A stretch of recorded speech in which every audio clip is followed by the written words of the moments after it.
Hi everyone, so first things first, we've hit 250 subscribers and we totally are humbled.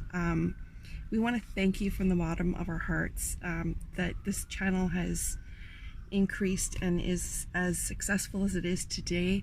Our entire intention of doing this is to help others, pull them up and help them in this life. And we're hoping that we've reached that amount of subscribers because you actually really appreciate and like the content that we're providing and that it's helpful to each and every one of you.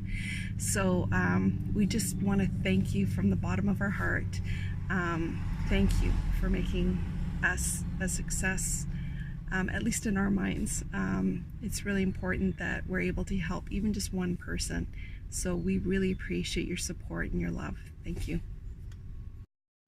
So we have a really important, possibly life-changing subject today, and that's how to live in your van using habits and routines. They will greatly determine the success of your van life ability as well as life ability. So anybody who's studied success has probably heard some of this information before, but it's imperative, especially in a tiny home, that you have really great habits and routines. And that's because in a bigger house you can actually hide some of those bad things that you have in your life, where they're right front and center when you're living in a tiny home and you have a bad habit of just throwing all your stuff at the door when you come inside. Well, it's gonna pile up and get in your way. So creating some of these habits and routines is actually going to really help you live a successful van life and be happy and propel you to things that you didn't even think that were possible. So we hope you enjoy the subject. If you do, please give a thumbs up, and if you haven't yet, please subscribe to our channel, and please give us your feedback so that we know if this content is relevant to you and if it's helpful. This entire channel is meant to be helping others and pulling them up and lifting them up and giving and sharing our knowledge and expertise with them. So please give us your feedback so that we know if it's helpful or not.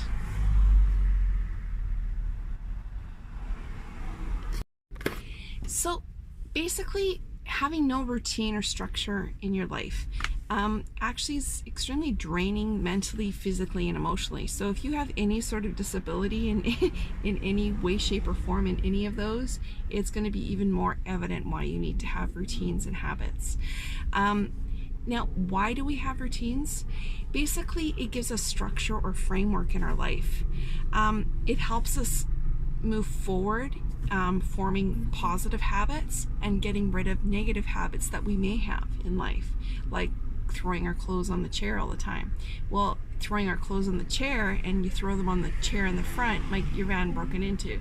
So creating a good positive habit will actually not only prevent being a slob, but it'll actually help prevent your van getting broken into. So most of the time, living in a tiny home gives you multiple layers of benefits to do certain things.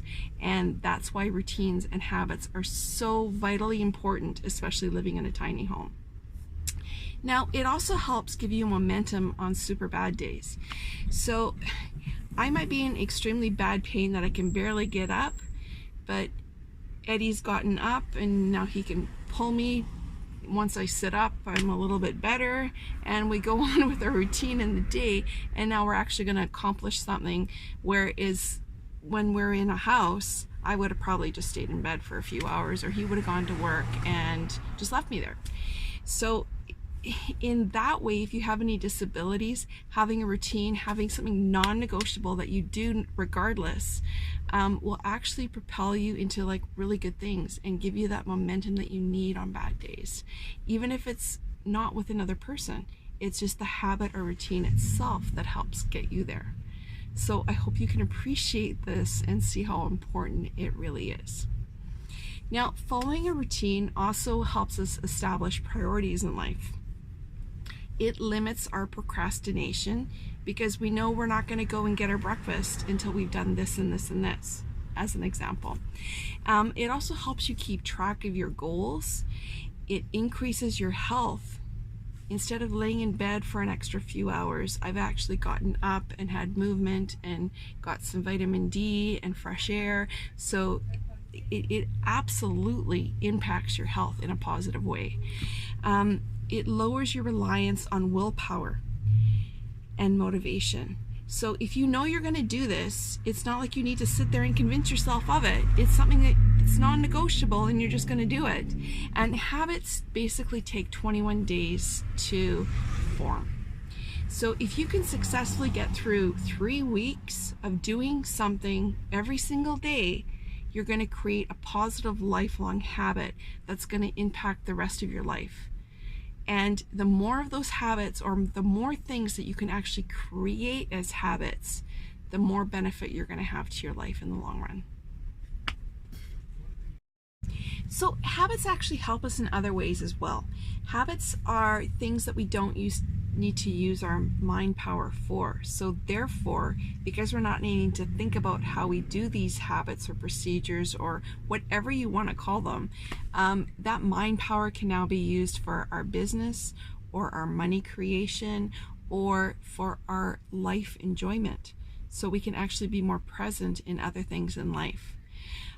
Basically, there's all kinds of different habits that we can use. So we typically have like procedures, routines, or habits for the morning, for our nighttime, for when we do laundry, for when we're cooking, after shopping, after eating, doing all the dishes and cleanup, after having or going for a shower, going to the bathroom, lockup procedure for our van, finding parking at nighttime for each night, and before we go anywhere.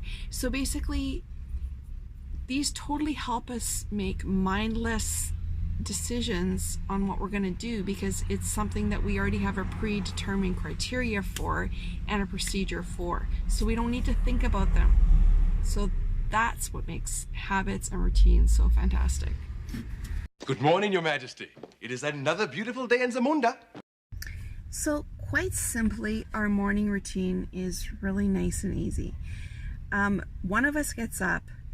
99.9% of the time that's going to be Eddie, just because living with chronic pain, it takes a little bit longer to get your muscles warmed up in the morning that you can actually move them without shooting pain somewhere. So usually Eddie gets up, he gets dressed, and he moves to the other end of the van.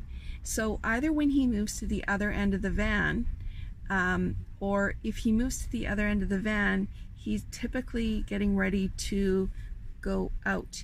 So if we're in a rural area, he's going to go out and he's going to brush his teeth outside and do his morning business and wash his face outside.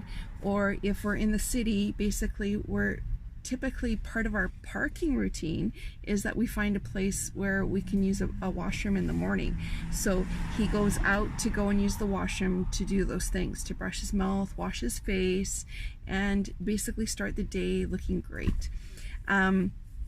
At that point, that's my cue that I'll get up and I'll try to move around, and like I said, sometimes it can take me a little while if my muscles are tight and sore to do that. But anyway, I'll get up, I'll get dressed, and now I'm ready to go out probably just about the same time that he's returning. When he returns, that I leave, and we always have somebody protecting our van. So that's another security issue. There's always one of us here with everything in the morning. So I'll go do my stuff outside, and he'll make coffee or not. So him making coffee is my cue when I come back, what's going to happen next, but what's going to happen next after we make the bed. So as soon as I return, the first thing we do is I open up the boot of the van and we make our bed. And you're sorry, but we're not going to show you how we make our bed. There's lots of YouTube videos out there, and I'm sure you've all made your bed. We all have a different situation, so it's actually quite pointless to show making a bed. But anyway, we make our bed, and at that point, because we have the boot open, if there's any dirty clothes from the night before that we've decided are need to be washed now. He'll throw them to me and I'll put them in the laundry bag underneath in the garage of the van. So now we have everything clean, everything's tidy. The van is always kept up because of all of our routines through the day, and I've already listed many of them. So we have cooking routine, cleaning routine, all of those things. So that is basically our morning routine. So if he's made coffee, that means I'm going to come back in. He's going to come out and shut the door because he doesn't like the way I do it. Regardless, if there's coffee made, that means we're going to sit down and watch the news, the local news on our HD antenna and our TV. And if there's no coffee, that means that we're most likely going to go and walk somewhere and have coffee in the morning, because that's one of our joys in life, to just be out around people. Even though we're completely introverts, we do appreciate just going out and meeting people one-on-one. And a coffee shop is a great way to do that. And a coffee shop also gets you out. You've had some movement in the morning, so it has a lot of other health benefits. Something we'll discuss further and in greater depth in a future video, of course. But that's our basic morning routine. How we get up, what we do, and the van is completely clean. We've had so many people, I can't even tell you how many, that have looked in our van and said, oh, did you just clean up for some reason? No, our van is kept that way all the time.